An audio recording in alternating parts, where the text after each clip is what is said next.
New Zealand's decision to enhance career diversity and to create differentiated career paths that are mirrored in the status, pay, and public recognition of teachers is really an important step forward.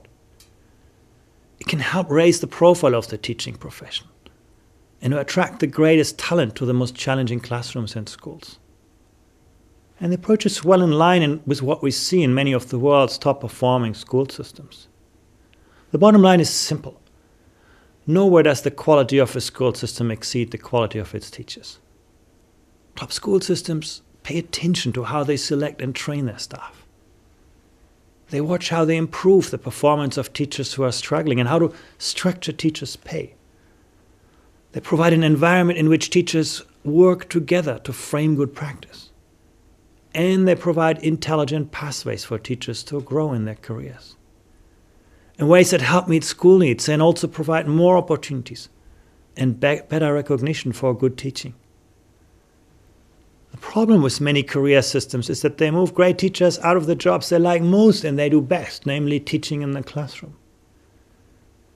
New Zealand's system addresses that well by creating teaching positions that involve enhanced pedagogical responsibilities through a competency and performance-based teaching career ladder that recognizes extra responsibilities and that leads to greater vertical differentiation. That approach can help strengthen professional autonomy within a collaborative culture. And it can support teachers to make innovations in pedagogy, to improve their own performance, but also that of their colleagues, and to pursue professional development that leads to stronger educational practice. Obviously, the challenge is always to put those ideas successfully into practice. Transparent, robust, and fair mechanisms to evaluate the performance of teachers and school principals is going to be vital. And the key here is to triangulate multiple measures, such as student test results, classroom observations, principal and peer appraisals, or teacher portfolios. In other words, the key is to combine great data and professional judgment in intelligent ways.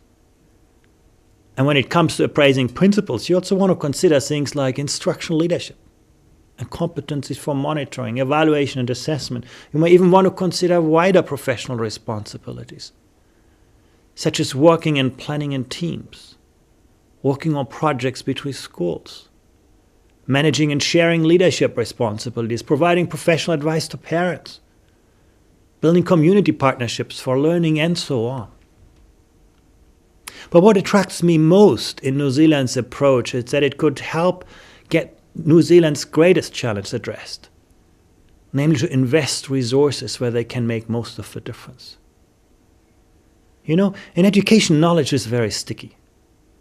Knowledge about strong educational practices tends to stick where it is and rarely spreads without very effective strategies and powerful incentives for knowledge mobilization and knowledge management. New Zealand's new career structure can help shift knowledge around pockets of innovation and attract the most talented teachers to the most challenging classrooms and to get the strongest principals into the toughest schools. To help schools and teachers build networks and share resources and work together to create new and innovative practice. And those are the ingredients to combine excellence with equity.